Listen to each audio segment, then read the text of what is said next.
Adam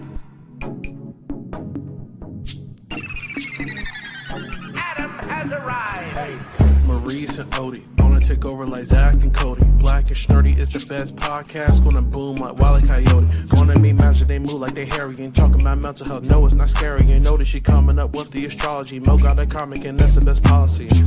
Maurice the GOAT, talking about animation cause you know. Odie, she moving wavy like the boat. Watching some movies and she taking notes. Yeah, kick back, listen. Black and Snerdy have risen. Upload on a mission. 5 stars, never dissing. Black and Snerdy, ooh. Black and Snerdy, yeah. Black and Snerdy.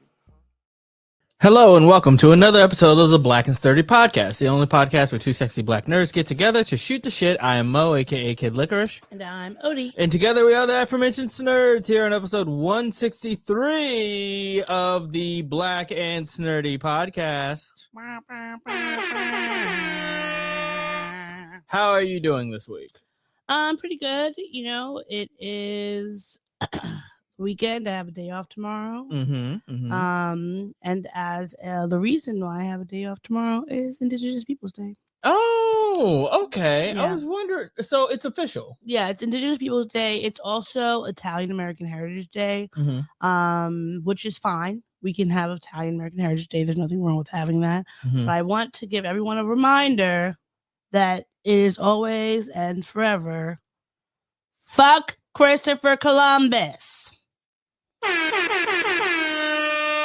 As Jay-Z said, the only Christopher that we recognize is Wallace. Oh, brother, this guy stinks! So, I mean, I know this is the, 40/47. The Orange Troll has been very upset that it is no longer called Columbus Day. But He said something?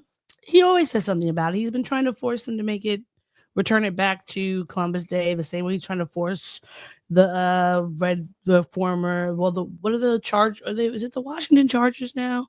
Well, remember how they used to be called the Washington Redskins? Yeah, they used to be. They're not the Chargers. They're the Sergeants, maybe. Is it not Nationals? No, the Nationals is a baseball team. Well, either way, he's been trying to force them to bring it back to being the Redskins because he is a annoying racist fucking troll.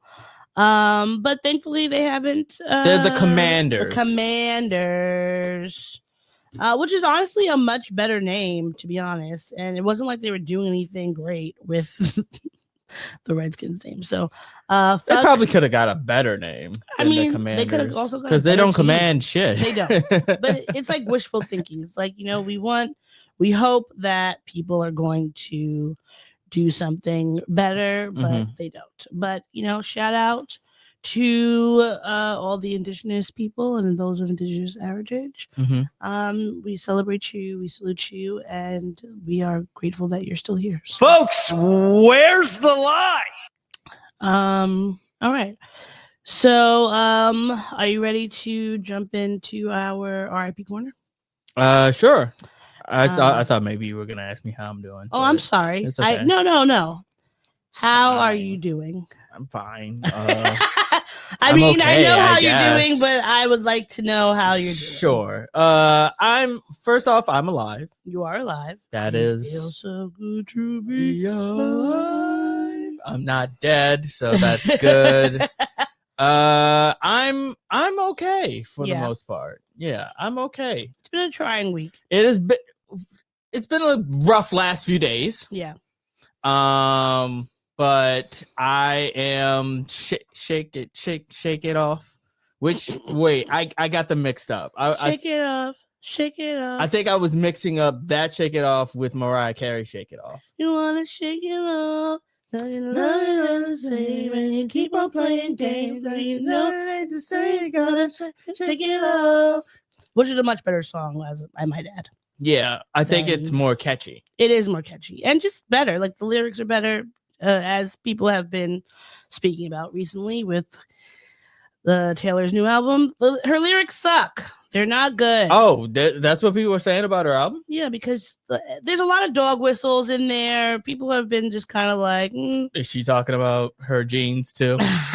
No, but apparently there are some thinly veiled comments about Travis Kelce's ex-girlfriend, the black woman who he's with for several years. Apparently there's some comments about her, but the most critique that I've heard these are from Swifties themselves. It's just the writing isn't good and it doesn't sound good. Damn. So not okay. I mean, she's a billionaire white woman who tries to like elicit pity. Yeah, she's always like the ugly duckling who's sitting down in class and wanted the boy to love her and da da da. And now it's like how many albums can you milk off of that? A lot. Like, a lot. What number album is she on? I don't know, but I think this is called the Life of a Showgirl. Yeah, that sounds familiar. But people haven't really been liking it, so okay. No, I'm not really surprised. Well, maybe it's time for her to retire. It is. You have a billionaire. I feel like once you've reached like 10 albums, and then she went back and re-recorded her old album. Oh, she's already re-recording this one. Why she's re-recording she's making this like one? a deluxe extra fancy version. Yeah, okay. Yeah. Which is what she does a lot with her songs. It's just too much music. I felt this way about Coldplay. You too much Coldplay, and Coldplay. I hate to admit this. Too much Gorillaz. I love Gorillaz, but like when I looked and saw how many albums Gorillaz has, I was like, geez, I tuned out after Plastic Beach. I don't mind how many you have. I just want them to be good. Yeah. And to be fair, they like Gorillaz has always been a genre mixing group. Mm-hmm. They do hip hop, they do like rock, they do a little bit of indie, a little bit of alt rock, alt hip hop, that kind of stuff. Like I always respected them when they used when they had a song with MF Doom. They did a lot of they had a lot of good songs, and they definitely I think shaped that generation with like musical stylings. And I ain't happy. I'm feeling glad. I've got sunshine in a bag of useless, but not for long. My future's it's coming on. So are you finished telling the people how you are? Yeah, I am alive, and I will get into it a little bit later in the podcast, in a little bit more detail. I'm gonna decide what I'm gonna say as you get there. As I get there, because sense. I'm still debating on whether or not I want to even address anything or give anything my attention or energy and stuff. So we'll get there. But that's how I've been doing. For now, though, we're going to. Did you take the banner off here? No. I don't know. Oh, because of the picture. Okay. Yeah. Sorry about that. All right. So we are going to take it down a notch and move into our IP section for the week of 2025. October 12th. Well, I didn't want to give a date. Oh, well, okay. Yeah. Okay. So first, today we found out about the passing of this iconic woman. Her real name was Stephanie, but most people probably know her as Tanqueray. She became famous a few years ago. I want to say it was pre-pandemic, because the Humans of New York page, which has been a page that's blown up. They take pictures of people around the city and they talk about their stories. It's always, a different things. They can be happy, sad, in the middle. But her story blew up because it turned out that she was a teenage runaway from Albany she's obviously an older woman. She ran away when she was a teenager, due to some things happening at home. She came down to New York City. She was a burlesque dancer. She may have been like a escort or maybe a sex worker at some point in her life. But the way that she shared her stories, like if you can, I believe she wrote a book that came out a few years ago. If you can, find that book, read it. check out the old stories that Human of New York put of her, because she would just be spilling the tea in the best way, and she had that like black auntie, just not cavalier. Well, she was very cavalier, but just very honest, Sure. very direct, just telling it like it was, and we just all kind of fell in love with her. And she was obviously, if you look at her, very stylish.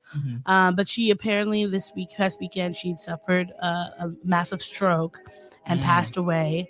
So we have to say thank you for sharing your story with us. Thank you for bringing, more joy to our lives, and really kind of making it so that people who have these complicated pasts feel free to say like, yeah, this is something that happened. This is what I did, but you're not going to judge me for it. And, never judge other people for basically surviving. Yeah. I think was, a key part of who she was and her story. But buy her book if you haven't, to help her family that she has. And they're going to do a Humans of New York been having a what is it word? They've been in Memorial? No, they've been this past week. They've been having kind of like a showcase in Grand Central. Sure. Where they are putting up the pictures and the stories of the different people they've talked to in New York. Sure. And they said this Friday, I believe at 8 p.m., they're going to have, it's going to be honoring her. Oh, okay. So if you can, get out there.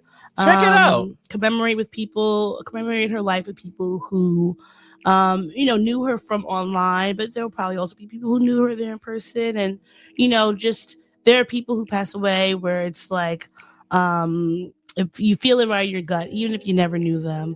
And she was definitely one of them. So rest in peace, Miss Johnson, Miss Tanqueray.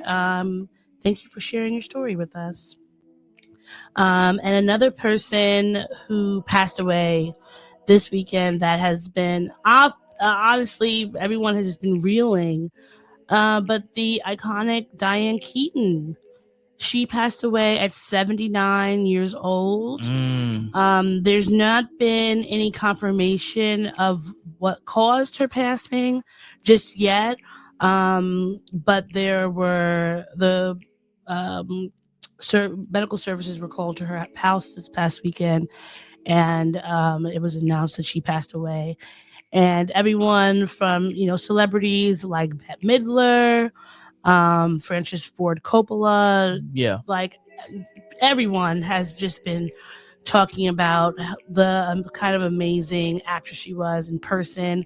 Some of the movies that she is the most famous for are The Godfather, of course, with Al Pacino. And I didn't realize until this weekend, because everyone was posting things about her, that she and Al Pacino apparently dated for a while. I didn't know that. And he had this really sweet, someone posted up this love letter he wrote to her in like the 70s. And it was just very sweet. And she just had such a life, Yeah, she lived a life. She has a storied career. She's been in so many different things. So many things. I mean, some of my favorite movies with her, of course, The First Wives Club. You gotta give it up Bette to her. Midler and Goldie Hawn. Yes. Baby Boom. Did you ever see that movie? I never saw Baby It's the one where I believe like her one of her siblings passes away and leaves her their baby. And she's this like high-powered executive woman that has her own career, like all these things. And she ends up moving like to the country. I know that she was in The Family Stone, right? She was in The Family Stone.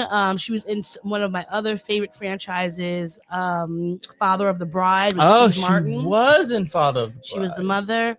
So yeah, she was definitely an icon both in the movies. She was also a fashion icon.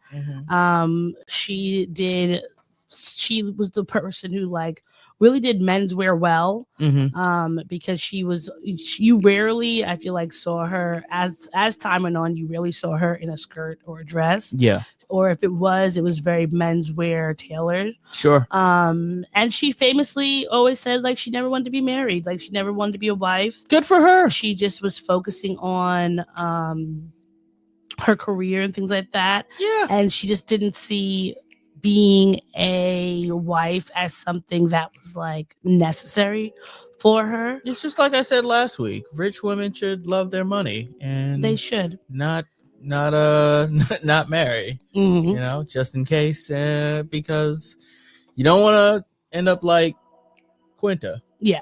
Well, I mean, she did have 2 children. Yes. One daughter that she had, one daughter named Dexter and a son named Duke. D&D. D&D. She adopted them later in her life, in her 50s, which is a beautiful thing because at the end of the day, you can become a mother or a parent at any time. Yeah. Any time that you want. And so, you know, she was an amazing actress. I will say she was also a complicated person. Mm-hmm. And because she worked with Woody Allen a lot. She was in Annie Hall. Was one of her first movies with him, and she constantly talked about, you know, how much she loved working with him, which obviously many people gave like a side eye to because of the fact that he obviously is well known for his debaucherous, disgusting behavior. And she seemed to be not so mindful recently of when it came to like Me Too and victims, which people had some ire about, which understandably so. But, you know, she was a complicated person full of duality. But I would say for the majority of her life and career, I feel like we could say that she's done way more positive things in Hollywood and for people than negative. Yeah. So I think that I don't have a problem saying rest in peace to her. And it's just, you know, being mindful again, as we always say, what you say during your time on the earth will follow you even into death. Yes. And so we can there's nothing wrong with mentioning those things. And we can acknowledge that we can be sad about a person's passing while also acknowledging the things that they maybe need to work on. Sure. Well, they can't work on them now. Yes, I'm talking about in their life that they needed to work on while they were here. But we are sending our love and our condolences to all those who have passed, to their friends and family and loved ones. Yeah. Because, you know, it's never easy to lose someone. It is never easy. All right. Are you ready to move on to our pop culture segment? I certainly am. When you want a hot meal without a big deal, what are you gonna pick? Pop topics.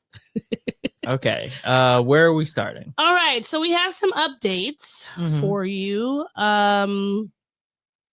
Do you remember The 21st night in September? Yes. I do remember that. Well, that one. But also, do you remember a few months ago? I want to say it was during the summertime. Yeah, it was. It was during June because I remember everyone was laughing about it being Gemini season.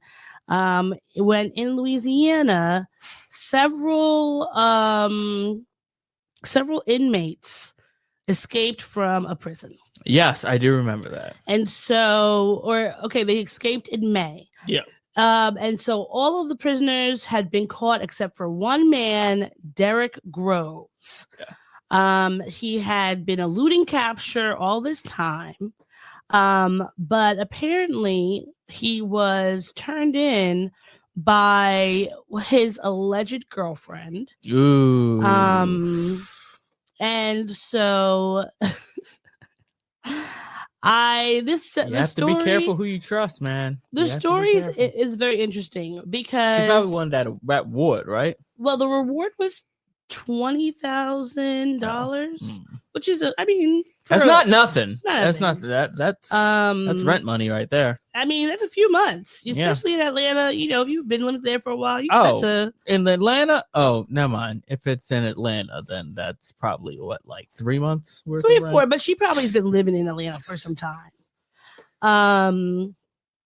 But apparently, the woman that turned him in, her name is Darina Burton, who was a sheriff's recruit, allegedly helped him escape. That is what they're saying. That she allegedly had helped him escape. But she turned him in, and they had apparently been arguing because she was saying that she's been going broke because of the fact that she's taking care of him and all these things. He can't work, and he wasn't doing the dishes around the house. I mean, he was too busy playing Ghost of Yote. And so it's alleged that she helped plan the jailbreak. And so let me see if I can show this picture. So the thing about it is she called in to try to get him arrested. But this is the woman, Darina. But because she seems to be involved and she's been possibly harboring him for some time, they've also arrested her. Yeah, that sounds about right. Because she's a sheriff. So it's just like, this is not a new thing. We've seen, there's like 2 documentaries or like docu-movies. I've seen it in Orange is the New Black. That on Netflix about this. There's that one case with that woman in, I want to say it was upstate New York or Pennsylvania, where she helped the 2 guys escape because she was like in love with one of them. There was another one. There's always these stories where someone falls in love and helps somebody out. What you should never do. Do not help somebody escape prison, because you want to know why? The moment you get out, they're going to start acting funny style. Y'all never watched 90 Day Fiance or not 90 Day? Love After Lockup. Love After You ever seen Lockup. Love After No, Lockup? I've never. That's a show. That's a show. Love After Lockup. Because we're in our Black Mirror days. Oh, and goodness. People love drama. Any sort of reality show. This is a show where people have met somebody in prison. And they've been corresponding with them all this time. Then when the person comes out, they're planning on getting married. Some of them have actually gotten married while they were in prison. And then they come out and they're going to just live with them. But again, you should never meet your pen pals. You should never meet your pen pals. Maybe that'll be the title of the episode. But it usually ends up badly, because you have to understand these people are in a very precarious situation, and they're going to do and say whatever they need to do to get out of that situation. Sure. And then when they get out, and even if they get out regularly or whatever, they're going to be talking about, oh, I love you so much. Oh, I'm doing all this, blah, blah, blah. And they get out and they're going to be trying to enjoy themselves. This is the reason why when dating, I don't like being on the phone like that, is because like how you are on the phone, whether it be audio or video phone, it does not necessarily dictate how you're going to act in person. Yeah. Like sometimes when you're in person, like it's the vibes are different. Oh, of course. There's been plenty of times where you meet someone, you're like, that's why I never was really the way that people were using Tinder. I was never interested in using it for that, because I'm like, you and I could be talking and we swiped right, we're chatting. Yeah, we have a whole rapport. We're sending each other gifts. We're on the gifts, GIFs, not GIFTs. We FaceTime, like it feels really good. And then you can meet in person. It could be even if they look exactly the same. Yeah, it just could be different. The whole vibe could be a little bit off, because how you're imagining somebody writing and how they sound and the cadence of their writing could just be different from their actual sound and cadence in person. And also, there are some people who, when they're writing, or when they don't have like a computer or a phone, they're just able to be more of kind of themselves. Yeah. Or they can create a personality or persona. Yeah. Yeah. Which when you see them, maybe they're awkward, or they don't know how to keep that up, or maybe they're, more aggy than they would be on the phone because they have more time to like process things. So it's just different. So Derek has been arrested again. The girl has been arrested again. They're all going to be on Love After Lockup, I'm sure. They're going to find somebody to be their pen pal. But this case has been, it's been riveting. People have been just locked in. They've been placing bets on whether he was ever gonna get caught. People were like, well, why didn't he go to Mexico? And I'm just like, folks, it's not that easy. First off, it's not cowboy days. Like, you can't just like get a horse and a bag full of shekels and roam all the way with down your bandana and your stick. Exactly. A bindle and shit. A stick with a bindle on it, like some cans of beans, and get all the way down to Mexico like that. Like, there's stuff in place. This isn't Red Dead Redemption. You know what I mean? You can't go across any border, whether it's Canada or Mexico, without having a passport. Yeah. Like, it's not pre 9/11. You could do that. But after then, no. Because I have one of my best friends from Howard. She's from Detroit, and she was like, when she was younger, they would always go to Canada for their school supplies because it was a little bit cheaper. Yeah. And then obviously after 9/11, things changed. So you can't just leave. You can't just get on a plane, because if you don't have your passport, they're not going to let you go to another country. And maybe you could try to get to Puerto Rico, but then how are you going to get to Puerto Rico? There's too many things involved. And you don't have enough time and space. He would have had to go and do one of those face-off type of like things where he's creating a whole new face. He didn't really, you can't just, this is why you have to watch the show Prison Break, because it wasn't just about planning how to escape prison, but planning what you do after you've escaped prison. You plan for transportation, you plan for having money on the outside, you plan on where to go afterwards in order to lay low, and all the intricacies that go into it. Did you ever see Prison Break? I saw it a little bit, but I never like watched the show where the guy tattooed the blueprints of the prison on Schofield, I think his name was. And he had the tattoo of the blueprint of the entire prison on his body. Yeah, that was dedication. He was trying to get his brother out of jail. Well, that he broke out, but he didn't stay out. But good for him. He got a few months. He got a free summer. Well, I guess how free really was it? I just feel like that's the part, like breaking out of prison. Prison break summer. Like hot girl summer. Yes, I got it. Yeah. I just feel like it would be so stressful. Your face is everywhere. Real prison break shit. And you can't just enjoy. He couldn't just go to freaking, what is that place in Atlanta? The Varsity. He couldn't just go to the Varsity for some chili cheese fries and hang out. He couldn't go to Cascade. He couldn't even go to friggin', well, maybe he could go to Magic City. It's kind of dark in there. He might not have been checking there. Get some wings. But don't you have to show ID to get in there? That's a good question. Probably. So yeah, he would have just been. To be fair, bouncers aren't looking at your name and your ID; they're looking at the age. Yeah, and he probably could have if he had planned this correctly, he could have gotten a fake ID. Yeah. See, there you go, fake ID, fake passport. But I don't know about a passport, but definitely an ID. He probably could have spent some money to. Yeah, a fake passport. Again, I'm not sure how much thought went into escaping, especially if like you got 10 other people who are escaping too, and 9 of them get caught and you're the only one who didn't. But I wonder if it was like a coordinated thing, or they just were like, oh, it's gonna happen, I'm doing an opportunity opened, right? Running out. All right, so next, remember last week when we were talking about how do you pronounce it? Is it RIAA? Riyadh, thank you. Oof, my brain. The Riyadh Comedy Festival, and all the different celebrities that were going, and everyone was flaming them. Did you know that Ari Spears went? I didn't know he wasn't on the he was on the line. He wasn't on that poster. On that poster, but he was. I went to their website to see what other shows they had.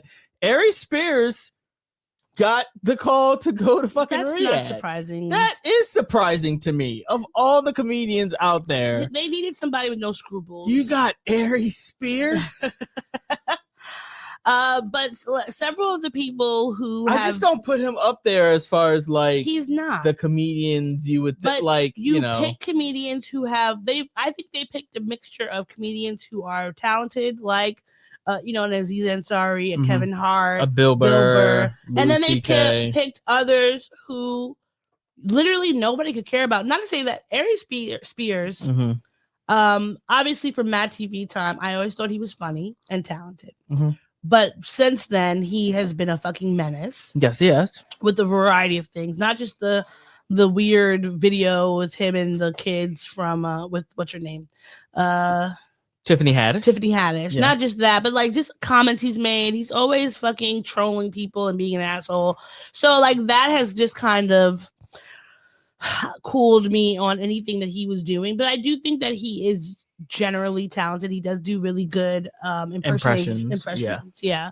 But I think that he's the bottom of the barrel. Like, who else are you gonna get? They probably think he's funny. They've probably seen Mad TV before, so like, why not? Yeah, why not watch Mad TV? But some celebrities, such as Aziz Ansari and Jessica Kirsten, allegedly tried to donate a part or all of the money that they got from this performance to Human Rights Watch. But the spokesperson told the news that they cannot accept the donations. And they said, but while we cannot accept, it is not too late for them to call for the release of detained Saudi activists. Human Rights Watch didn't call for comedians to boycott the Riyadh Comedy Festival, but simply asked them to express their support for free speech by urging the release of the Saudi activists unjustly imprisoned. Blood money is blood money, man. I mean, they all like the amount of things that Saudi Arabia, I would take some blood money right now, is accused of. Not Riyadh blood money, but just something. Yeah, just blood money. Like a slight just any from anywhere, like at this Amazon point. or something. Yeah, Amazon blood money. Yeah. But like they want me to bust up a union, sure. They have issues with free speech.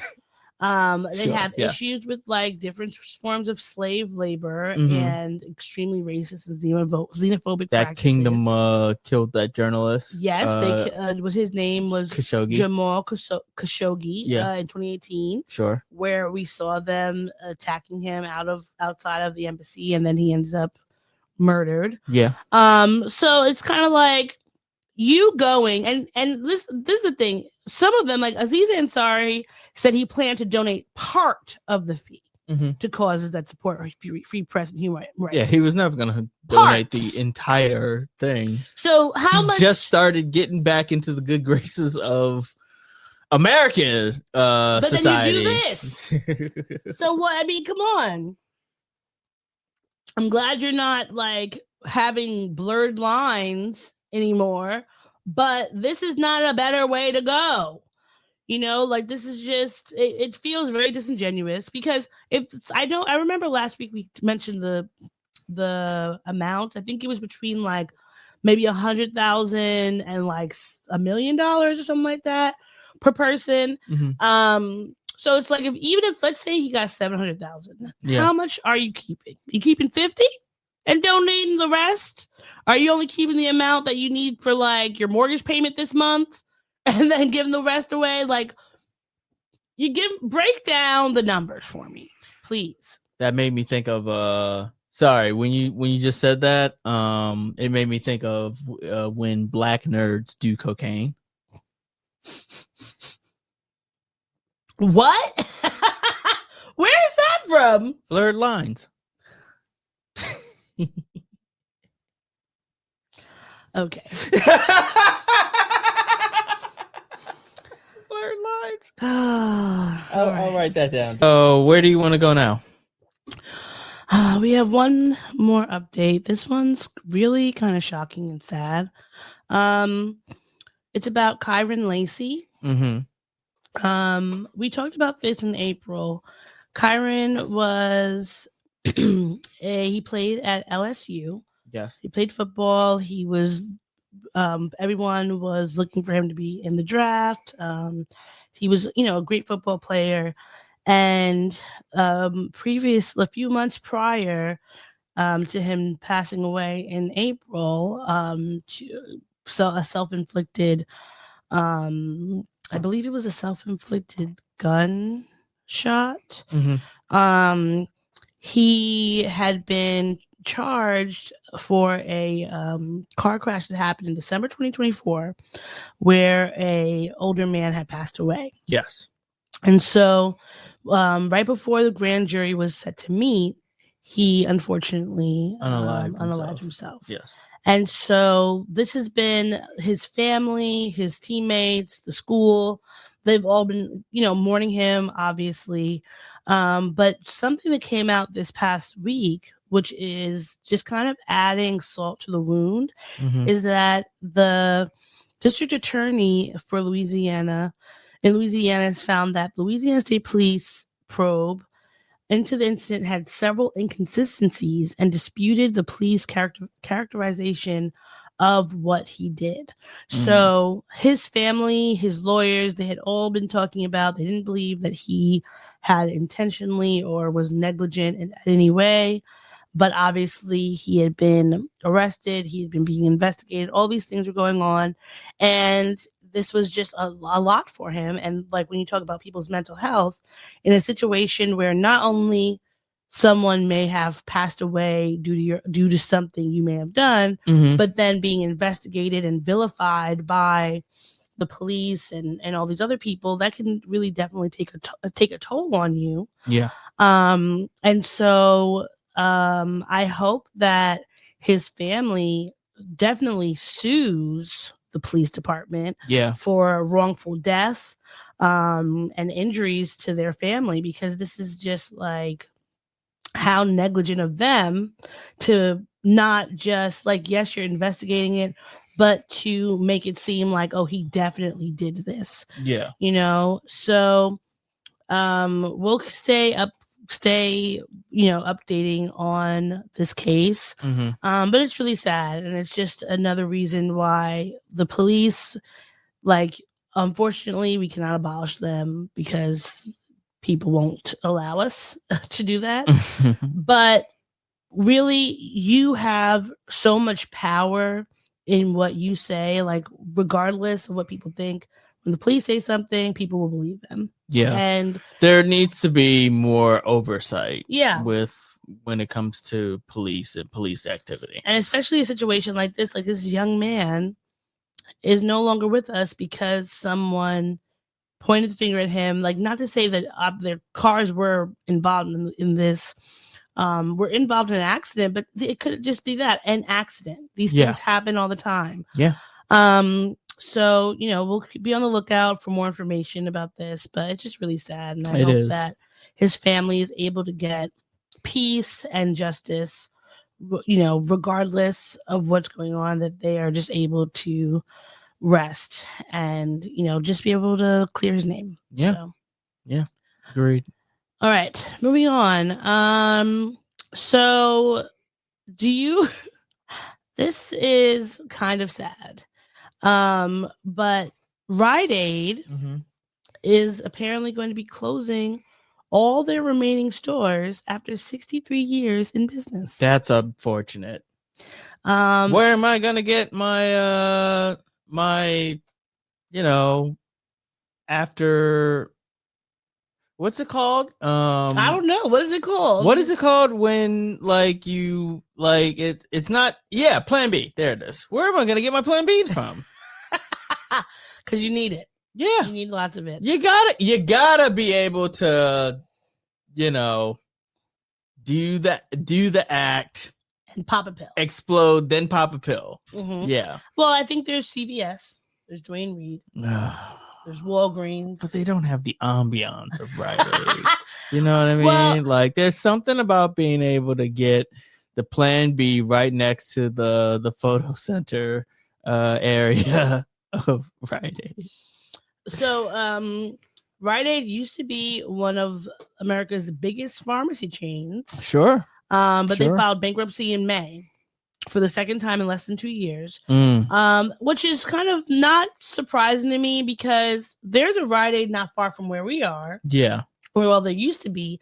And I remember one day, like, I used to, and it wasn't like a good Rite Aid. Oh yeah, the one that's over there, right? Yeah, it wasn't good. It always seemed like that's where I poorly used stocked. to get. That's where I used to get my keys copied from. Oh, because right. they used to had a have a little key me in there, and so it wasn't great, but it was just there and available.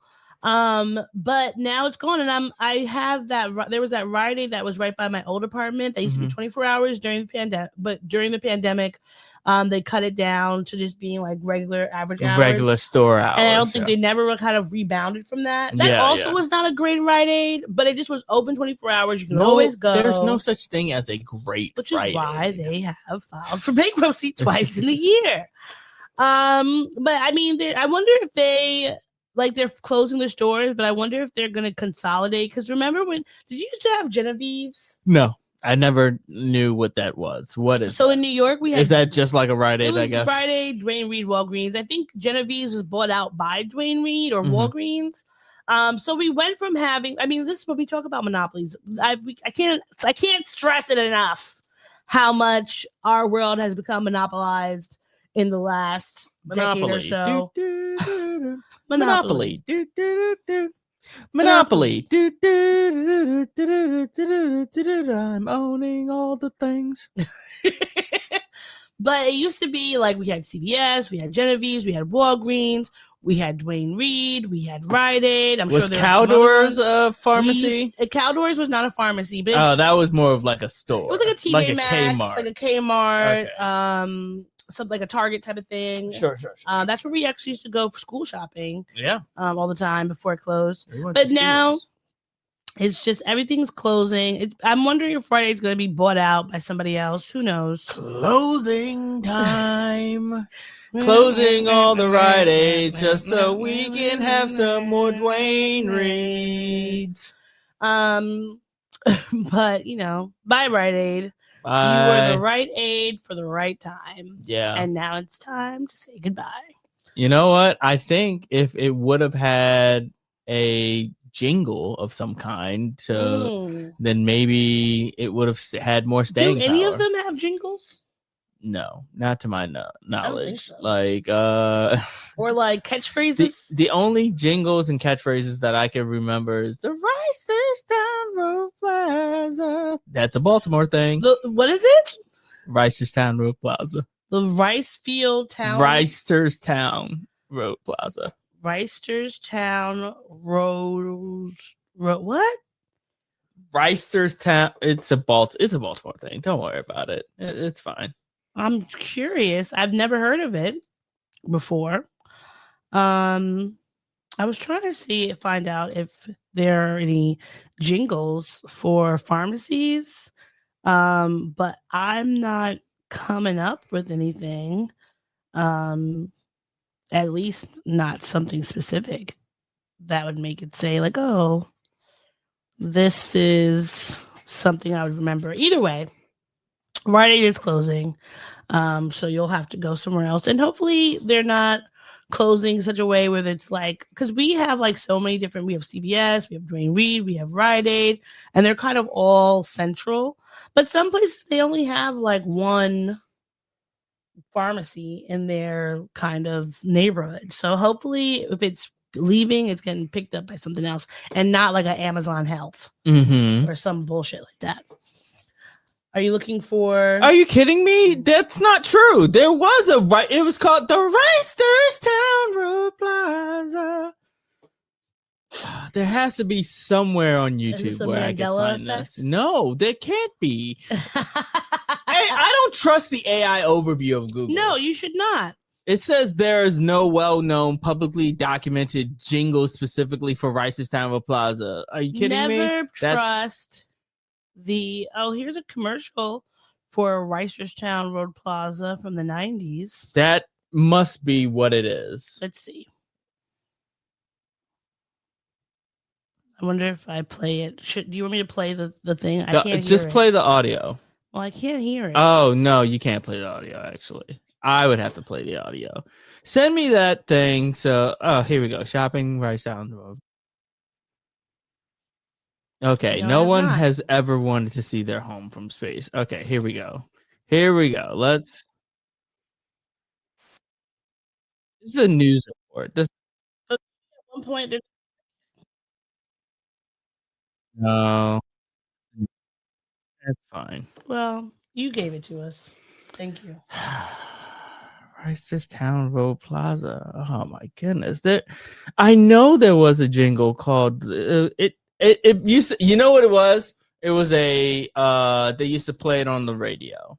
Oh, so maybe that's why there's no YouTube thing, because it was a radio thing. Yeah. Rice's Town Road Plaza. Okay. Anyhow, we can move on. Rite Aid is done. Rite Aid's gone. Is done. Goodbye, Rite Aid. Bye, Rite Aid.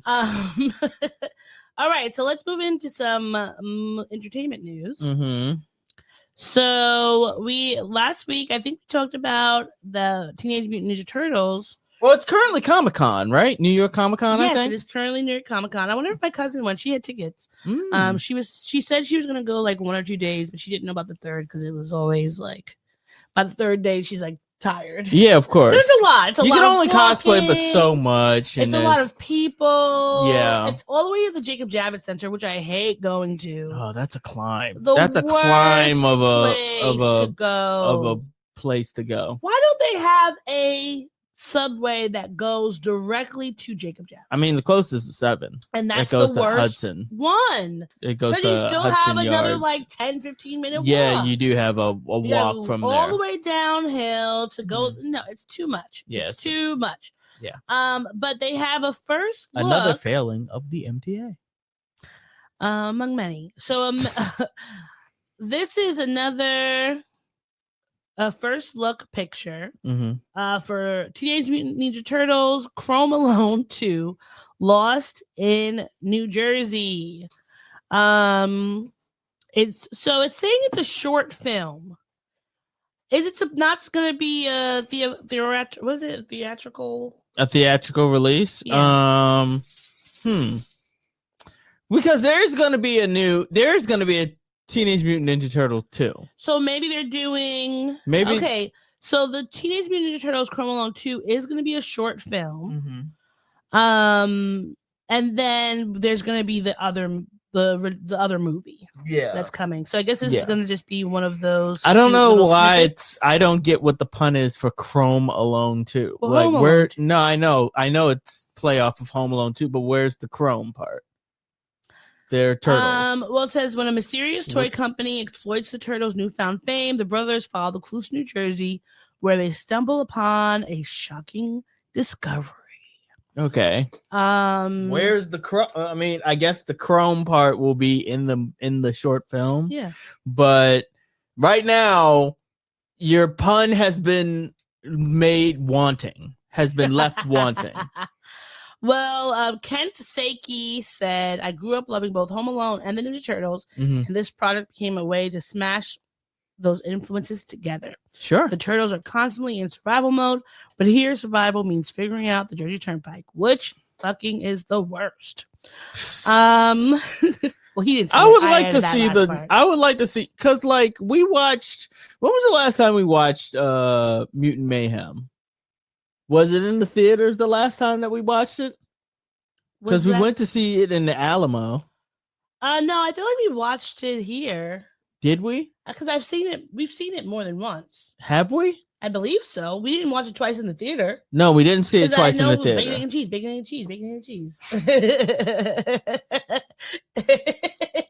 Which I know we've watched it at least twice. Okay, maybe we have watched it here. I just can't remember. I can't remember. It's been out, so like it's been what, 2 years? It's maybe been 2 years. It's the first one. About to be 3. Well, I'm looking forward to this one. It's gonna come out before the SpongeBob movie, Search for SquarePants, on December 18th. So it's probably gonna be one of those. Remember, we were younger, and sometimes you would have like a double feature before a kids movie. Yeah, I feel like it's gonna be like that. So that's cute. I don't mind that. Next, we have some music news. The RIAA, which stands for the Recording Industry Association of America, Yes, has announced the highest certified rap songs in their history. The first goes to Goosebumps by Travis Scott and Kendrick Lamar. I get those goosebumps every time. That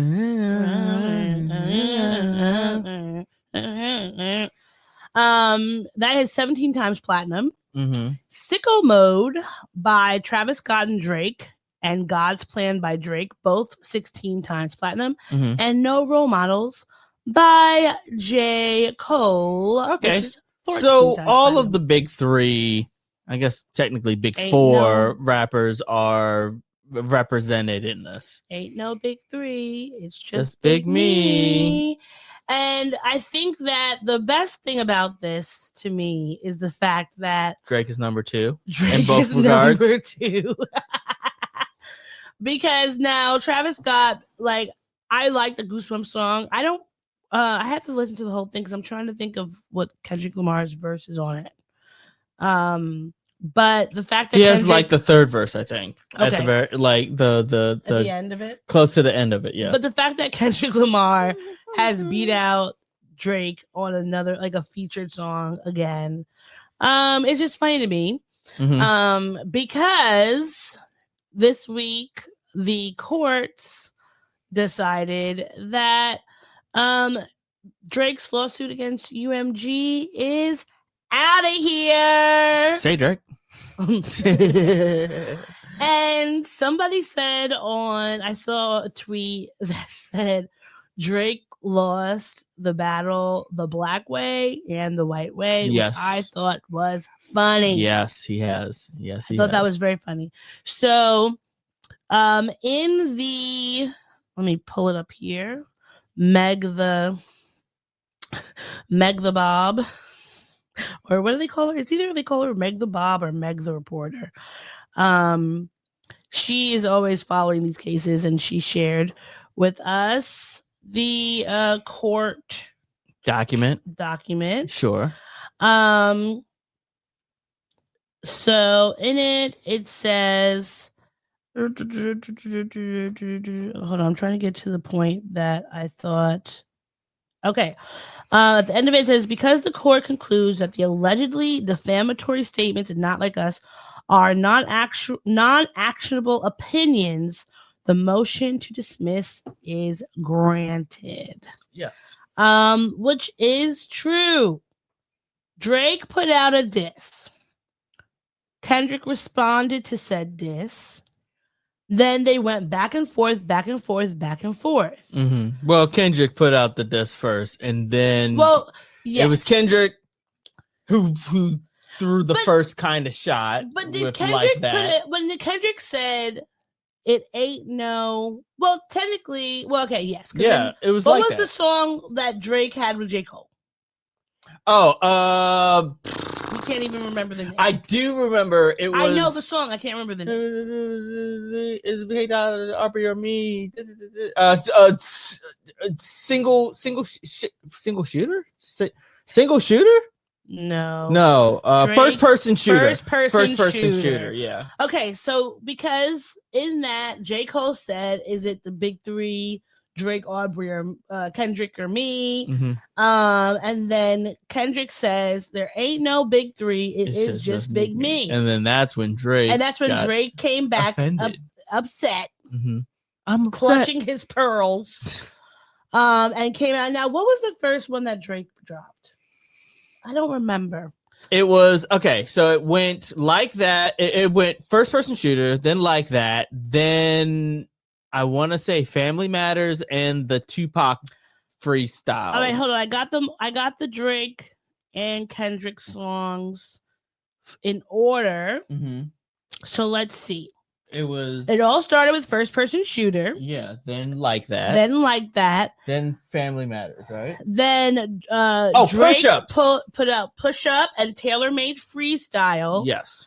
And then Kendrick put out Euphoria. Still an amazing song. 616 in LA. 616 in LA, still great. I'm sad he didn't ever put that on the album. And then that's when Drake did Family Matters. Yes. But then Kendrick stepped on that with Meet the Grams. Yes. And then that was Not Like Us. Yes.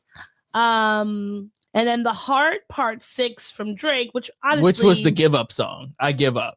Like it was terrible. We don't even remember what it was. It was a whole terrible song. Because I could say that what was the first one again? The first one was Push-Ups. Push-Ups, not that. It was not like I could be like, okay, we like Push-Ups. Push-Ups was fine. Tailor Made, okay. Tailor Made was weird because it had the Snoop Dogg and the Tupac AI. That part was what made it suck. Yeah. If it had taken that out, it was just like, okay, whatever. This is fun. We're going back and forth. But at the end of the day, you can't be mad at him for being a better rapper than you. And I will say this,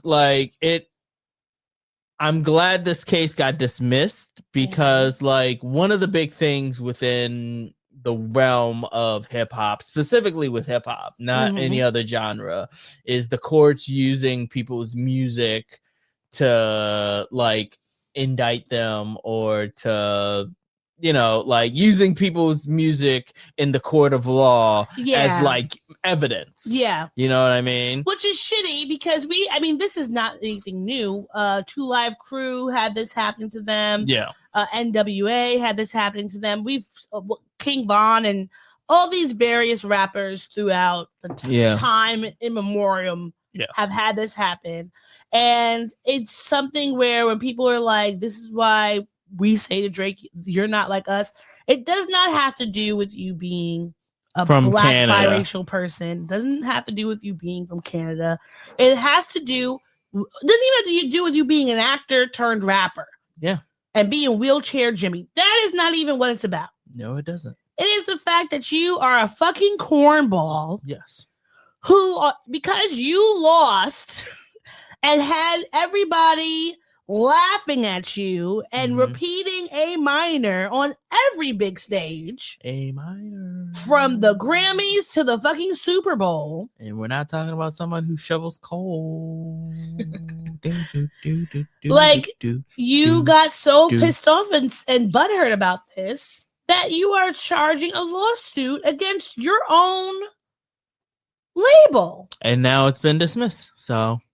And no, it's like, what you gonna do? I mean, the thing is, he's still gonna be baller. He's still gonna be rich. Well, yeah, wealthy. He's still rich. He just had a new song come out.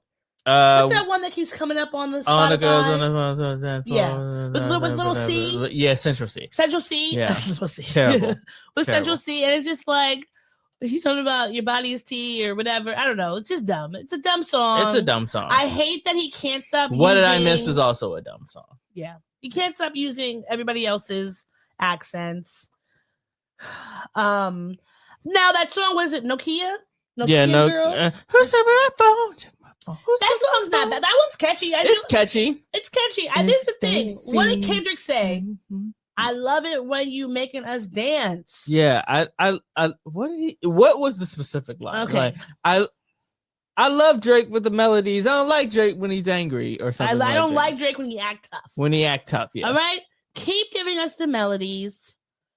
Give us the cute little songs. Give us the bops. Yeah. But that's what, and the thing about it is when what was it? Was it in Push-Ups or Tailor Made when he was like, oh, you keep trying to call me a pedophile or whatever and say it or whatever Drake said in the thing. And then when Kendrick says it, now you fucking gotta sue him. It's just an opinion. And that's what they said in the thing. It is an opinion. It is rap. This is art. And you're just mad because people are clowning you when you brought it on yourself. Yeah. Because nobody told you. And if we're being honest, the song has come and went now. We moved on to newer and bigger and better things. The one who's pushing it more out, and because I saw the just today that apparently Not Like Us has gone back onto the the streaming like platforms. Yeah, and, like, because it's on the Billboard top 100 and why songs. is that? Just because now this is news about your case getting dismissed, and everyone wants to sing it and laugh at you. Exactly. If you had just left it alone, if you had just went home, written some fucking sob story things, went on a yacht and relaxed. Focus on putting out that Iceman album that is no longer coming out. Let your BBL heal. Yes. We would be chilling and you wouldn't be dealing with the constant ridicule. BBL, Jersey. Him and Nikki, they have terrible crash outs. They need to see the lady. Yeah. You have so much money. You have so many resources. Go to therapy. You have so much access. Go to a wellness retreat. Stay there for a few months. Yeah. Talk to the people. Do some ayahuasca or something. Purge yourself of all these demons and just relax. Because I feel like if I had this much money and this many resources and this much access to really go anywhere I want to go around the world, because I mean, yes, people here in the States, we're definitely clowning you. But if he went somewhere around the world, that no one's gonna be, and even in America, people are gonna see him and they're still gonna be fawning over him, getting his autograph, wanting him to perform. Yeah, still has he still has his fans. But yes, I mean, if Chris Brown could be selling out sycophants and shit, like if Chris Brown could be selling out a concert, so could you. The Breezy Bowl. Yeah. Yes. And people are going all over there. The people I wouldn't even have thought would have been at the Breezy Bowl are there. And this is the thing. You're going to still make money. Nobody's going to really... The people who like you are going to like you forever.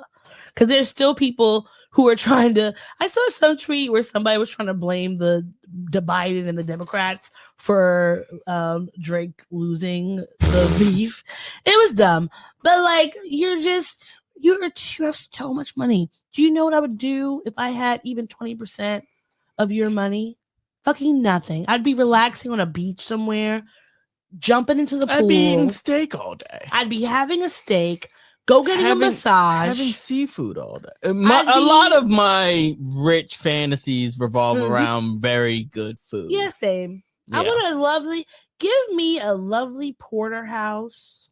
I would rent out Fogo de Chao just for me. You fucking love Fogo de Chao. You, I guess. I'm not allowed in? You'd be there too. Am I the waitress? No, you're not you're not serving me. First off, what kind of fantasy would that be where I'm rich and I'm renting out Fogo de Chao and paying you to serve me? I don't know. It's going to be a Miss Doubtfire situation. Oh my goodness. Give her money back, Mr. So what would be the gender bent of Mrs. Doubtfire? Mr. Shorewater.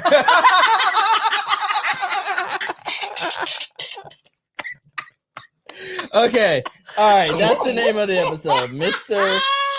Shorewater. Oh man. Okay.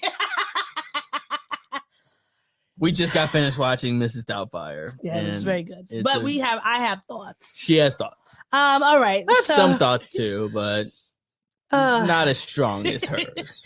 Moving on. Yes. To our next story. Mm-hmm. Mr. Shorewater. Mr. Shorewater is that was very funny. Yeah. All right. Next up in music news, we are getting a new Verzuz. Now, Verzuz to me was the best part of lockdown. Yes, it was so fun. Of the pans. Of the panty. So Cash Money is going against No Limit. Timbaland announced it in Las Vegas on October 25th. Cash Money Records versus No Limit Records. Now, who do you think is going to win? I mean, it's obviously Cash Money. Do you think so? Yeah, it's obviously Cash Money. Okay, so here's the thing. I was a kid. I was a child during the heyday of No Limit Records. Mm-hmm. Right? And so I had to go back and I had to figure out who the artists, other than Master P who were under No Limit.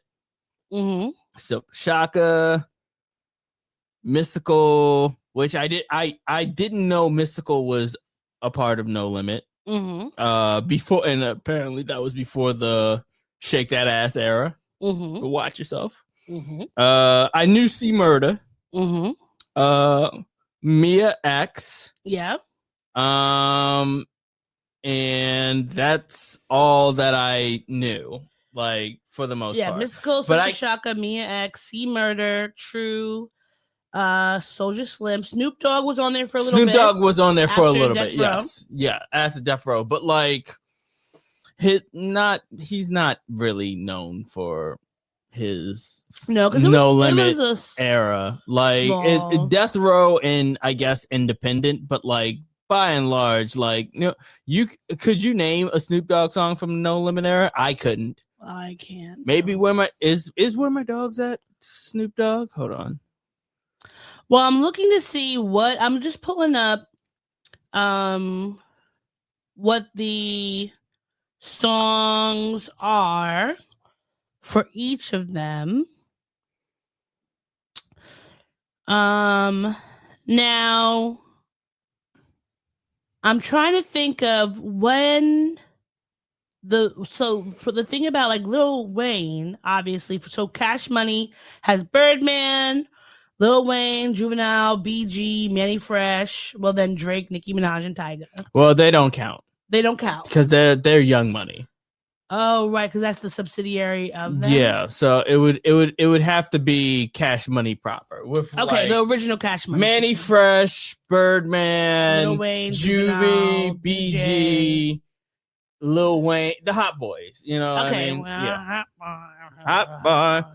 All right, so if I'm looking at, let me put these songs side by side. Because I will say, like, even though obviously growing up in New York, I remember when we first got, when Juvenile's Pack That Ass Up came out, or like just the first Cash Money like album came out, and the being like, oh my God, this is amazing. But like, so Big Ballin' that came out in 98. I couldn't tell you. That's a great song. I couldn't tell you. Juvenile's love that song. BG's Bling Bling. Bling Bling. First off, it sounded like you were doing the Bling Bling song for the song. No, that's just how they were mumbling. Both of them. Now this Essence has this list of Cash Money songs, like the best ones. Now, Lil Wayne, A Milli from 2008, is that still considered Cash Money? I don't think it would be, because like I think that's too late. I think the Carter after the Carter 1 is not Cash Money. Or at least I don't think it would be Cash Money proper. Well, Birdman featuring the Clips. What happened to that boy? Ooh. They're never gonna use that song. Why not? Because they have the beef. They have that beef. Yeah. Yeah. Oh, the Big Timers Still Fly. Love that song. Yeah. Gator boots with the pimped out Gucci suits. Ain't got no job, but I stay fly. Can't pay my rent, all my money spent. But that's okay, cause I'm still fly. Got a quarter keg of gas in my new E-Class. But that's alright, cause I'm gonna ride. Got everything in my mama name, cause I'm hood rich. Da-da-da-da-da-da. I'm surprised you know so many of the lyrics. Chunk went, and all of a sudden, I'll never forget that song. I love that song. I love that song too. Okay, now what about Lil Wayne's Go DJ from 2004? I think that might be. That might still be. Hold on. Let me look up the Carter series. Carter series. Oh, I need a hot girl. I need a hot girl. Yeah. I like that All one. right, I think everything past 2004, I think 2005 onward doesn't count for Cash Money. All right. The Juvenile Soldier Slim slow motion for me. Yeah, that counts. That counts. So with Lil Wayne, you would get Go DJ. Okay. And what else is on the card? Cash Money Millionaires. Yeah, Cash Money Millionaires. Wait, do you remember that song? I remember, but I don't remember this. I don't remember like all the songs, but I feel like once they started playing it, I'd be like, yes. But I do remember Go DJ. Go DJ. Yeah, that's my DJ. Go DJ. Yeah, that's my DJ. Now of course, the iconic song. Girl, you look good. What's your bad? You a fly, motherfucker. What's your bad? Come here, big girl. What's your bad? What's your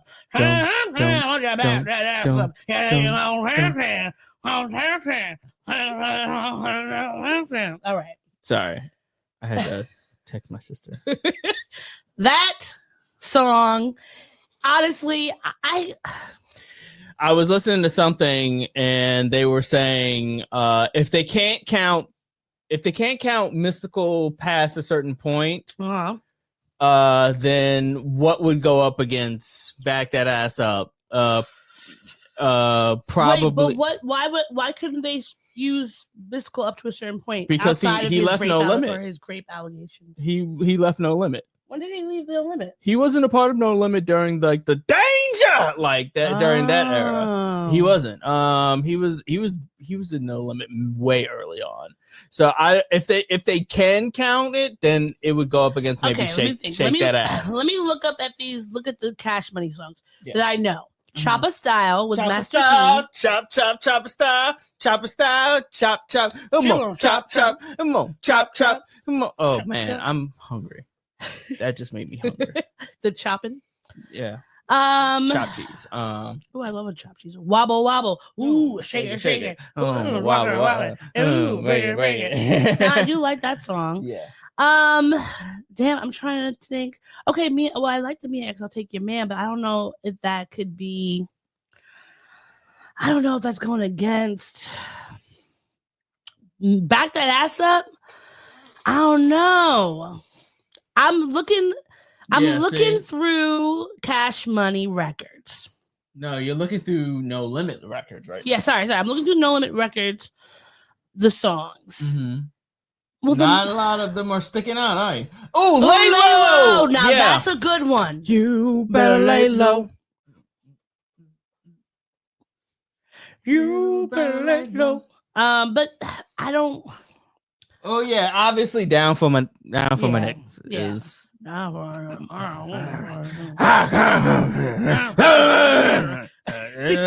Remember when I came on like the playlist not that long ago, and I was like, I don't know what it is I'm listening to. I know what I'm listening to, but I don't know why this song is now in the rotation. Yeah, but I'm not mad at it. I liked it. I'm not mad at it.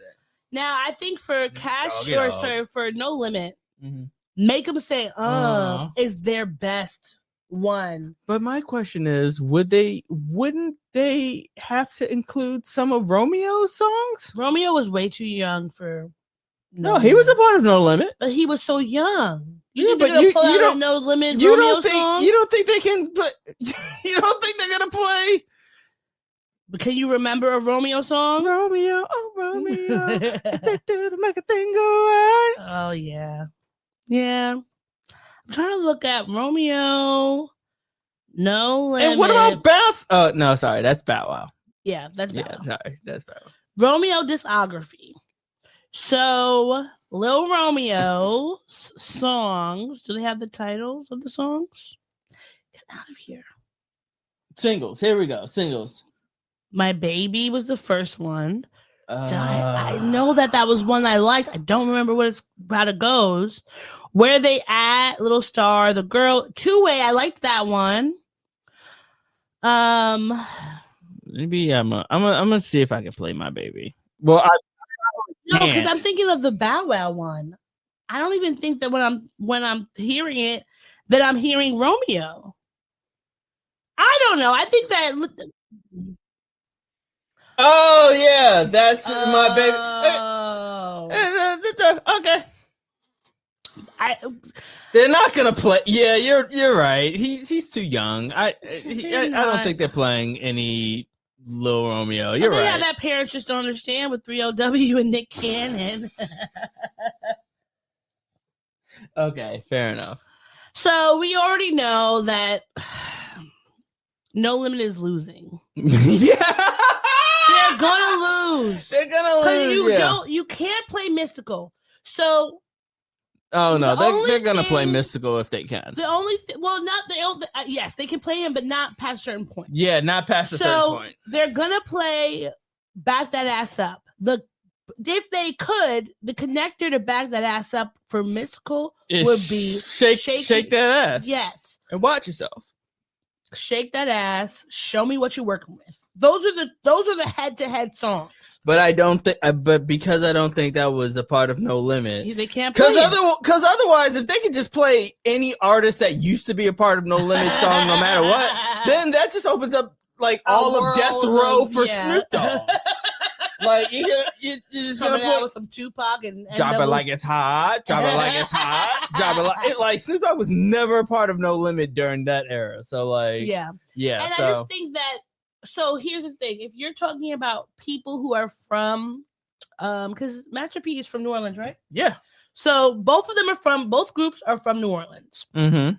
So I think that if they were to tap into their New Orleans base, but the show's going to be in Las Vegas. Yeah. So it's like if they were doing it in New Orleans, it would be a more even keeled thing.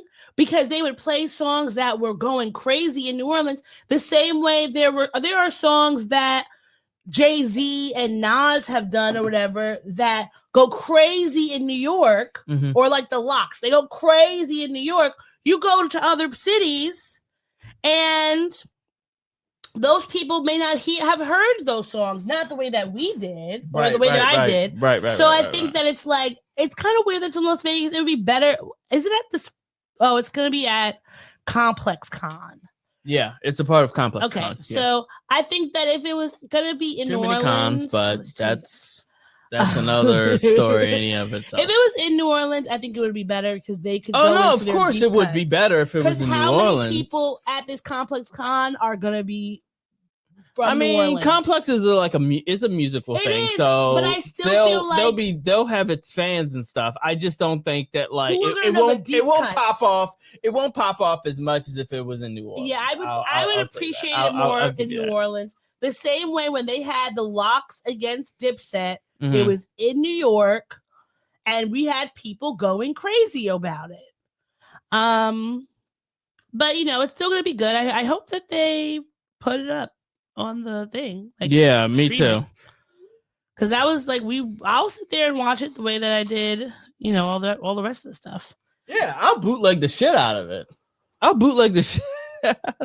No, you know what I mean? Like as far as YouTube, because they'll have those like YouTube channels that will have like the stream, but if they could have collected all the good, like somebody had to be recording those things, collect them and put them on the thing. So all right, so that's the No Limit. Okay, so Cash Money's winning. So I just want them to record it so we can stream it so we can watch it. Yeah, I want to watch it too because I feel like it'll be a very interesting show, and also like we need to have music will win. Music will win. Yes, music will win the night. All right, so moving on to some movie things. So did you hear about Warner Brothers trying to purchase Paramount? Yeah, Paramount Skydance. Yes. So Warner Brothers has rejected Paramount's offer of around $20 per share to have a merger, which I think is great. Yes. Because we don't need any more fucking monopolies. As I have said, take a shot. Because it's enough. Enough is a fucking enough. I will say this, like the only upside to a merger would be less streaming apps that I have to pay for. But the thing about it is, like, did we talk about Disney taking over Hulu and then phasing out Hulu? They're gonna phase out Hulu next year. So? Yeah. It's like, to me, I remember when it was like Netflix and a few of the other, we had like Netflix and a few other ones. And it felt like there was different shows and different movies on each streaming service. Mm-hmm. But now there are pretty much the same shows across the board, especially because, like, okay, if I want to watch SVU, I can watch it on Hulu and I can watch it on Peacock. Yeah, sure. If I want to watch another show, I can watch it on this one. I can watch it on that one. It's too many movies are on the same thing. Too many shows are on the same thing. It's annoying and it's weird. It is annoying, because like especially that Hulu money. stuff is now moved on to Disney. To Disney, and I feel like Disney, like the whole point of me having Disney is to watch my lovely, fun, family friendly shows. Yeah. But now when I go on, the first thing I'm seeing is like horror. I mean, it's Halloween season. No, but outside of Halloween, the Alien Earth show that's on Alien Hulu, Earth, it's all over Disney. I can't escape it. Every time I click into Disney, that's the first thing I'm freaking seeing. I'm going to Disney to watch old school fun shows, movies and TV that give me some nostalgia, that allow me to escape into a your world. Blank Checks, your Heavyweights. I don't want to see death and destruction on Disney. Now, you can have your National Geographic, fine. Mm-hmm. All right? But it's like everywhere, everything is lumped into each other. You go on HBO Max, and there's HBO, and there's movies, but then there's also fucking My 600-Pound Life, because TLC's on there now. Yeah. Or, Searching for Sister Wives or whatever. Like, it's too much. Either... Neo has his show with his girlfriends on there now? I did not Neo know. and his... I don't know if it's called Neo and his girlfriends or Neo's girlfriend's lives or something like that. Oh, that sounds terrible. I mean... That sounds terrible. And I don't want to watch it. And I don't want to keep paying. Do you not want to watch it? Are you sure you don't want to watch it? No, I don't. Now, are you sure? I will say you're not a little curious about Neo and his girlfriends and their what kind of together. Shenanigans they get into? No, I'm not. Okay. I like my poly family or poly. I think it's called polyamorous family or whatever it's called. Those shows, I will watch them for just shits and gigs. Mm-hmm. But I do not feel like going and seeing the same shows that I could watch on several platforms. Put them on one, because we're paying $10.99 a piece. They're raising the price on all of these, which is why I'm still telling y'all, do not resume your Disney streaming just because Jimmy, what's his name? Jimmy Kimmel, because it's too many Jimmys.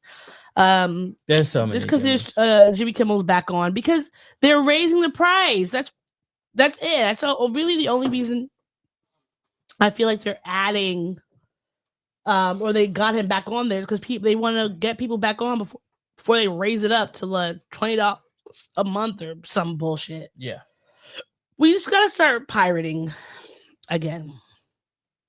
Remember Mega Video? I do remember Mega Video. I also remember so getting something in the mail that said, "We know that you're pirating Game of Thrones, and if you continue to do this, we will sue."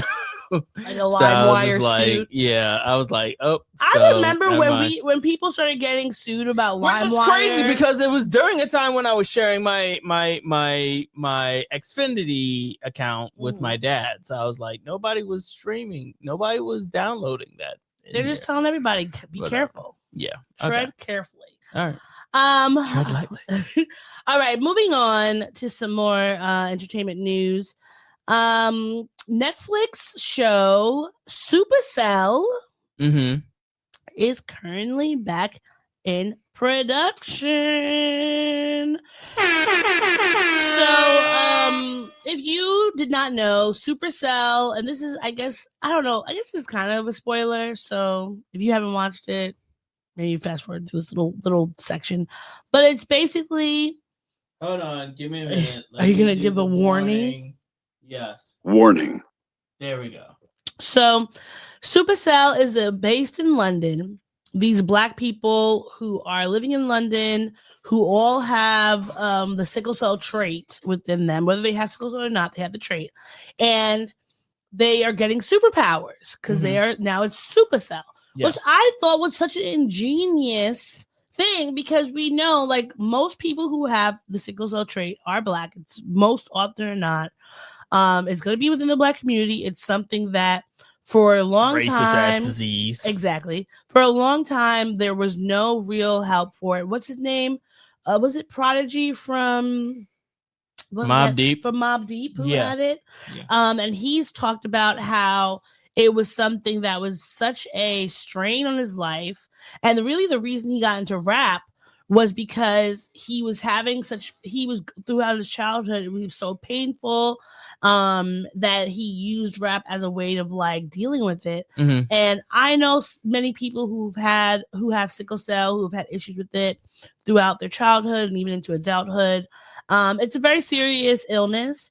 So this show kind of taking that and turning it on its head and giving these people superpowers, I thought it was great. And it was done really, really well. It was created and directed by Rap Man, who is I'm a rap man. Sorry. But I'm really looking forward to this because it was a really great show. They did it really well. The cinematography was amazing. The acting was amazing. We got introduced to American audiences, got introduced to several Black British actors that we haven't seen before, which was great. So I'm looking forward to it because it was a really good show. I want to rewatch before it comes out. I want to rewatch it. Yeah, we should rewatch it because it was really good. It was very interesting. Yeah. And it left off on a little cliffhanger. Yeah. Yeah. So it's worth it. Like it's not that many episodes. Maybe, I think it's like maybe 8. Maybe 8 to 10. Yeah. Because like British shows, they don't really do like we have like 20 episodes a season. Yeah. They usually have about. They're not cranking out King of the Hill episodes of like 22 episodes a season. They're not. They do it short and sweet, but also really good. So look out for that. Yeah. They have quality control. Yes, quality over quantity. Yes. All right. Next up is 21 Jump Street, which we were literally just talking about. We just got finished talking about that not too long ago. Because you were trying to figure out when's the last time we watched it, because I don't remember the last time. I'm also still trying to figure out where can I watch it. Like, is it streaming? That's what I was trying to figure out. Like last time I checked, it was on Netflix. But let me just double check. So while you talk. 21 Jump Street. It has Channing Tatum and Tatum and Jonah Hill. That it's based on the TV show that famously starred Johnny Depp, where they are police officers who are doing a sting operation in high school, and it's nowhere. Hijinks ensue. Yes. Really? It's nowhere? Nope. You gotta buy it on Amazon. Ugh. Never mind. And I'm not going to do that. But Channing Tatum was in an interview on Variety, doing an interview with Variety, talking about several different films he has in the work, because he has a movie coming out called The Roof Man, about this man who's an escaped convict who hides out in a Toys R Us. Yeah. He was also talking about the Gambit film that he had done, that has basically been shelved, but and all that. But he had some interesting things to say about the sequel for 21 Jump Street. And it wasn't very good. He says that sincerely, this is the best script I've ever read for me and Jonah Hill. But the project has repeatedly, it's been stalled in development. And so he said, I got asked more about Jump Street 3 than any other. I get asked more about Jump Street 3 than any other movie on the face of the planet that I've ever done. I don't think it'll ever happen. The problem is the overhead. It would cost as much as the actual budget of the film, if not more, because of all the producers involved. It's just too top heavy. It falls over every time. Yeah.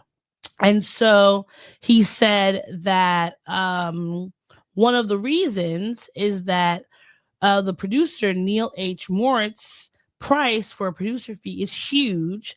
And to be honest, that's what's killing it. So the first film grossed $201 million worldwide in 2012, followed by $331 million for the 2014 sequel. And then, although they've had several attempts, it keeps being scrapped, including they were supposed to have a crossover with Men in Black. Yeah, they were supposed to have a Which is crossover with Men in Black. That was going to be amazing. The movie market Were you is being serious or sarcastic? No, I'm not being sarcastic. It was good. You thought it was going to be amazing? Yeah. What? How so? It's Men in Black and 21 Jump Street. That shit is fucking hilarious. At least 2 of the 4 Men in Black movies is fucking funny as hell. That's true. I never saw the 4th one. With Thor and old Valkyrie. girl. Yeah, Thor and Valkyrie. I call it an old girl. Anyhow, no, and also this just isn't the market for comedies right now. Like, you think so? Well, when was the last comedy that you went to go see in the movie theater? Exactly. I don't even know. When was the last Maybe comedy that you heard was in a movie theater? Oh, I know the last comedy we saw in a movie theater. what was that one? That was Bottoms. Oh yeah, we saw that in the movie theater. Yeah, we did. We saw that at Alamo. Oh, I liked that movie. I didn't remember it was seeing it in the movie theater, but I liked it. Yeah. I thought it was really good. Oh, we did see Bottoms in Alamo. Yeah, it was a good movie. Yeah, Very funny. Yeah. But yeah, this just isn't the market for comedies anymore. And they never like comedies used to be a juggernaut in like the 90s and the aughts and shit. Yeah. But like not anymore. Like you just can't find like a comedy that's gonna like just smash it. Yeah. You know what I mean? It's true. All right. Well, that's all our movie news. I do have some more entertainment news, and this one I thought was very funny. I see what you're putting up, and let me find. Wait, before I do that one, I'm gonna save that one for the last bit of entertainment news. Okay. Also, just check the time. Yes. So, we have some new music coming out by somebody. And I'm just gonna play it. I'm not even gonna give you any what is it called? Lead up. Yeah. This is what it is.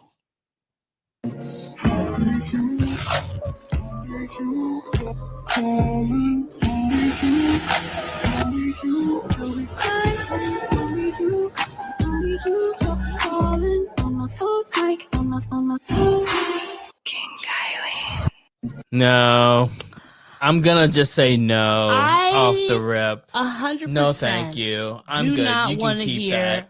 Anything from Kylie Jenner. Yeah. This family is not only musical person in this family is Kanye and Northwest.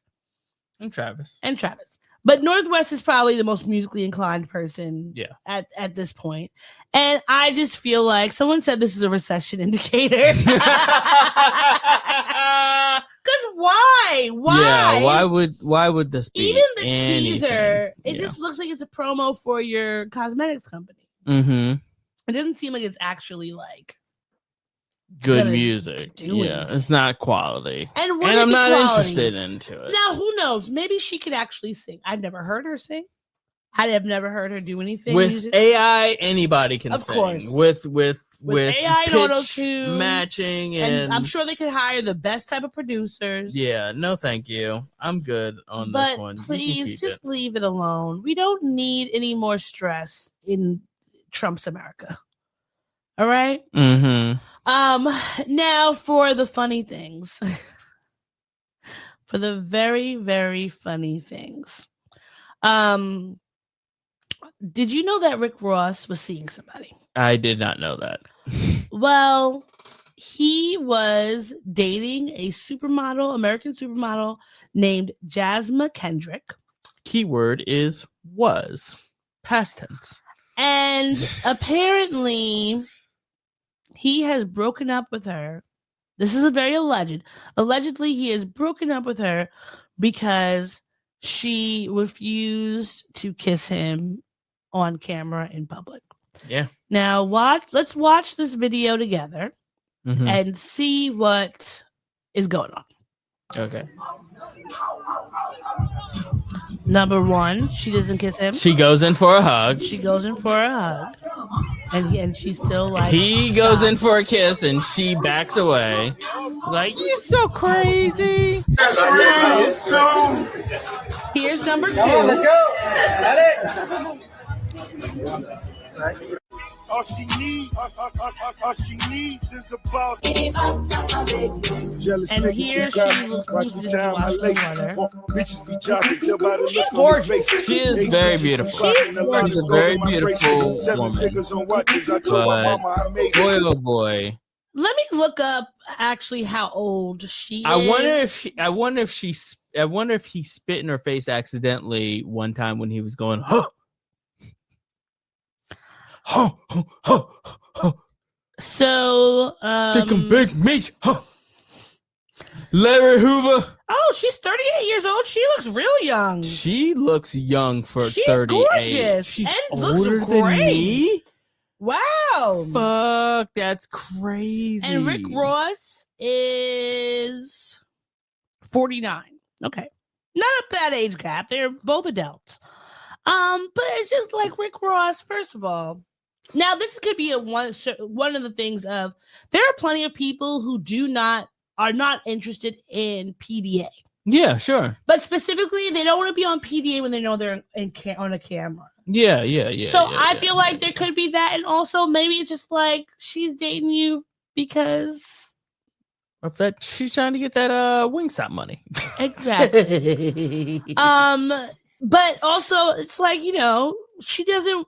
You want her to be your arm candy trophy girlfriend or whatever, and she's probably just not here for the shenanigans. Why do you stop kissing me in public? I could imagine they probably had this conversation. I want everybody once. to clip her saying that. Just clip that part. Like, stop kissing me in public. I want Odie said this. Now, Put it on social media. I am someone who I appreciate PDA, you know, to a point, and in the certain areas where that I feel like that would be okay. But how many times does somebody have to maneuver around you when they know cameras are around, when they don't want to kiss you? And then also, if she's not, what is happening behind cameras? Because I recognize this face that she has. I recognize it. It's the, oh, okay, you want to, no, I don't want to. Please don't make it awkward and weird face. And you keep making it could be a awkward and relationship of weird. convenience. It probably was. Look at her. Look at him. He has lost a lot of weight. That's not even about his weight. He's not someone that, like, first of all, what does your breath smell like? Because I never see him drinking water. He's always drinking some sort of dark liquor or some sort of liquor, eating some sort of Wingstop thing. Those spices are poignant. They're pungent. Poignant spices. I don't believe that he looks like he drinks water. He doesn't look like he eats vegetables that aren't fried and dyed and laid to the side. So I just feel like I can't blame her. I cannot blame her for saying, you know what? I'm just gonna be on my own. Sure. And not, and listen, and the fact that people are now looking at her and seeing her with you, you're the one that messed up because she gonna have somebody else on her arm. Yeah, tomorrow. she's gonna be not kissing someone else. She's gonna not kiss upwards. Exactly. Upwards. She's not gonna have to go back into the trenches. She's already beautiful. She's a supermodel. She's amazing. She's good. Yeah. And I'm sure that they probably had some sort of conversation, or I'm gonna assume they had some sort of conversation around the kissing, because it's not only just like I'm a celebrity as well, I'm a supermodel as well as you're a musician. Maybe I don't want to be seen making out on camera with my partner, Sure. that's going to be blasted all over everywhere. Sure. She might just not be comfortable about that. Like that's you have to respect her wishes, and clearly you don't, because you keep trying to kiss me when you know the cameras are looking. And what do you do when the cameras are around? Are you actually trying to kiss me then, or is it only when you see someone snapping? So, poo poo on you, Rick Ross again, per usual. I'm sorry you couldn't slip her something so she wouldn't know it to get her to kiss you. I forgot about that. All right, let's get into some law and order. Not SVU. Well, no. Do we have time for that? We'll go through real quick. Okay. Is this the AI thing? No, the first one's about Letitia James. Okay. Do we have time for this? We're gonna go real quick. Okay. All right. Ready. All right. So Donald Trump is on his vendetta tour. Mm-hmm. He already has indicted James Comey, the former FBI head of the FBI, and now he is after Letitia James, who is the AG, the Attorney General. Attorney General Yes. for New York State. He has said that she's committed fraud and all these things. This is what she has to say about it. And you all can decide what you think about it. This is nothing more than a continuation of the president's desperate weaponization of our justice system. He is forcing federal law enforcement agencies to do his bidding, all because I did my job as the New York State Attorney General. These charges are baseless, and the president's own public statements make clear that his only goal is political retribution at any cost. The president's actions are a grave violation of our constitutional order and have drawn sharp criticism from members of both parties.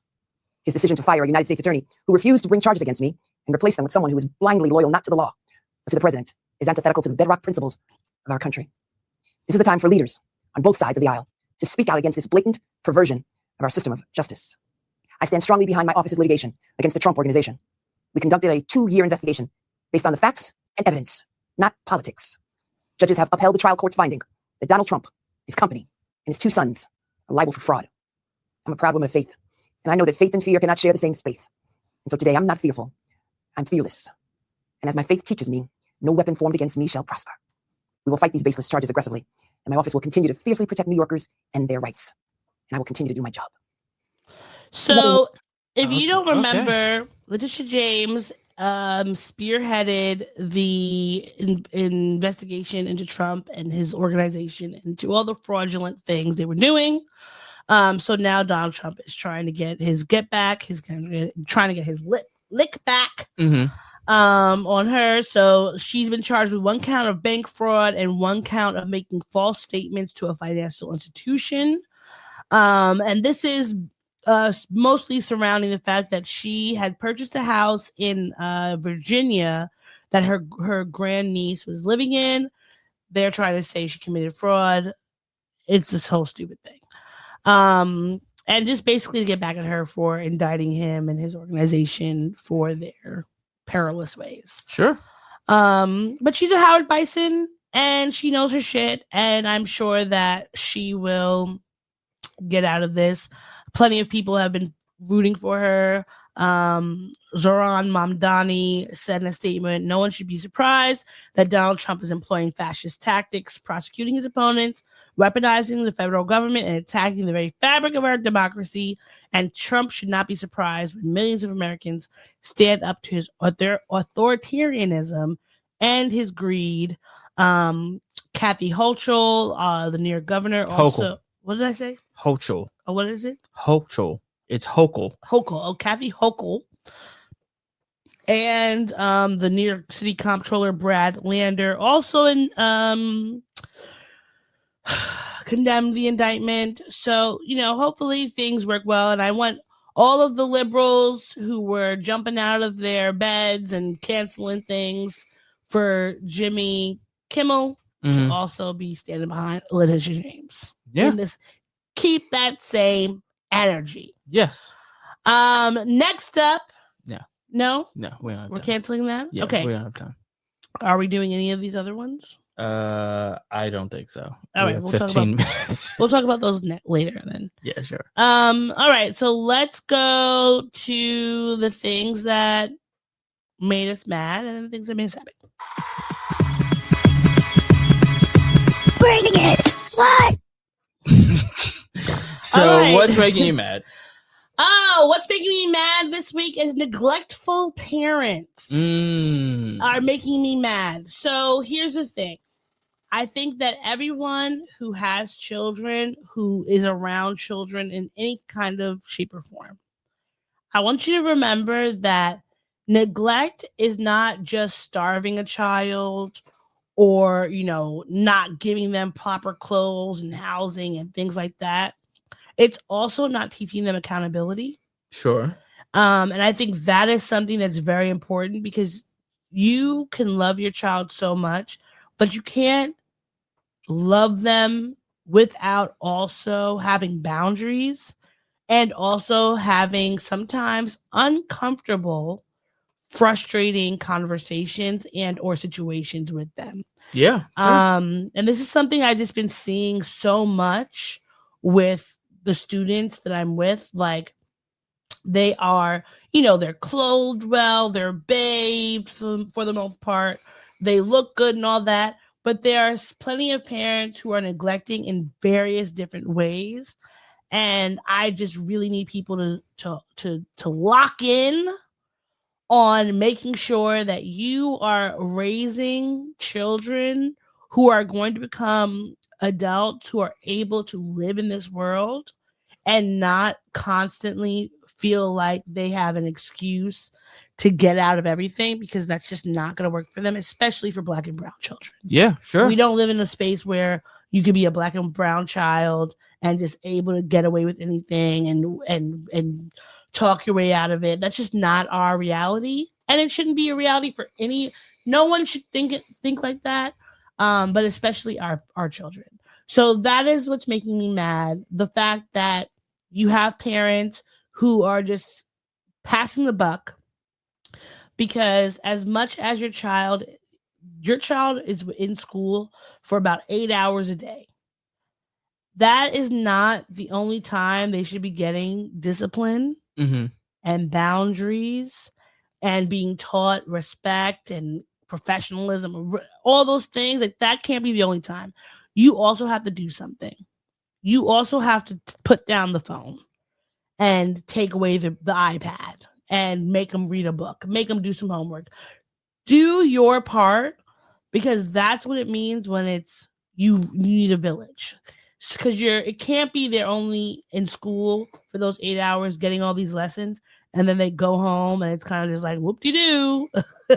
Right. No big deal. Right. Because you're raising small humans to be big humans. Yes.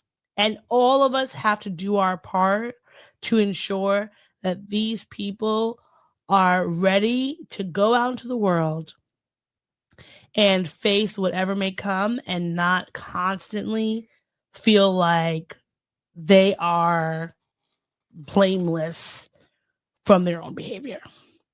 What about you? What's making you angry this week? Bureaucratic institutions. I'll just put it this way. I have discovered that I am not built for bureaucratic institutions. It's just not for me. The rigmarole, the day in, day out, the many. It's not even checks and balances. It's more like checks for check's sake. Yeah. And it's just not for me. Yeah. It's just not for me. And so maybe certain government institutions or institutions in general are just not where I need to be. Yeah. Yeah. And if it is a 24-hour shop that revolves around getting up in the afternoon and being home late, or getting up super early on the weekends and disrupting my time, or being around the clock like 24 hours a day just to, like be at the ready for stuff. It's just not for me. Yeah. And that's okay. Yeah. Some people are built for that. I'm not built for Cuban links, is what I'll say. I'm just not. And it's just that's just what it is. I'm not built for that. And I am glad that I don't have to deal with that anymore. I'll put that way. Chin chin. Chin chin. Chin chin. Chim chimney, chim chimney, chim chim chiver. All right. Are you ready to talk about what made us happy this week? Sure am.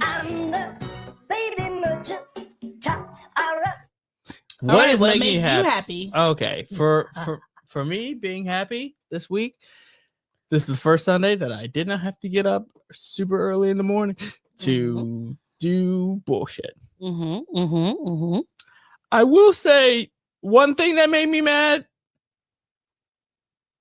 If you know that you are not interested in somebody, maybe tell them right away, as opposed to waiting a few days, a week, 8 weeks to get them out of here. Yeah. You know what I mean? Like, get them out of here ASAP, as opposed to waiting around, pulling stunts, making it seem like there's a possibility when there isn't. Yeah. And it's always fuck pips every day. All the time. All the time. They suck. Yeah. So what's making you happy? What's making me happy? Well, this week we had and doing this podcast with you. And doing this podcast with you. So, one, doing this podcast with you. Yeah. And having a long conversation with my dad. Continue. Sorry, you were saying. Do this podcast with you, getting to spend time with you always. Makes me happy. This week we had homecoming week. Sure. This was like our first inaugural one. And that was really fun. We had a really fun like homecoming event this past Friday. And it was really fun. I feel like anytime you can get out of the classroom and do things with the kids where you are building up school spirit and joy and laughter with them is always great, because school, yes, it's about learning. That part's really important, but it's also about bonding and creating those relationships. Sure. So I really appreciate that we get to do that as well. So agreed. That made me happy. And having this day off tomorrow. Yeah. I'm sure that's gonna be helpful for you. Yes, very happy. I'm looking forward to like cooking some stuff that I've been wanting to make and relaxing and just kind of easing into the week and having it be only 4 days, which is great. So yeah. That's it. All right, that's it. And if that's everything, then that's everything. I want to thank everybody for listening and watching the podcast. Thank you for joining us on another week. We'll be back next week. And until then, take it easy, keep it sleazy. Bye. Bye. And go. Thanks for listening to the show. If you'd like to contact the podcast, you can reach us via email at blackandsnerdypodcast@gmail.com. You can also find us on Instagram and TikTok at Black and Snerdy Podcast, as well as on Twitter at Black and Snerdy. You can find me, Maurice, on all social media under the handle Licorish is Legit. That's LICORISH is legit. And you can find me on Instagram. It's ThatsOD.E. And on Twitter, THATSOD_E. And don't forget to like, rate, and subscribe to us. Tune in next time to the Black and Snerdy Podcast, where nerds of a feather flock together. Remember, bye. Boy. Not yet. No, this is keeping it. We're keeping this in. Don't forget to take your meds and your subs and drink water. Bye. Bye. I actually want to keep that.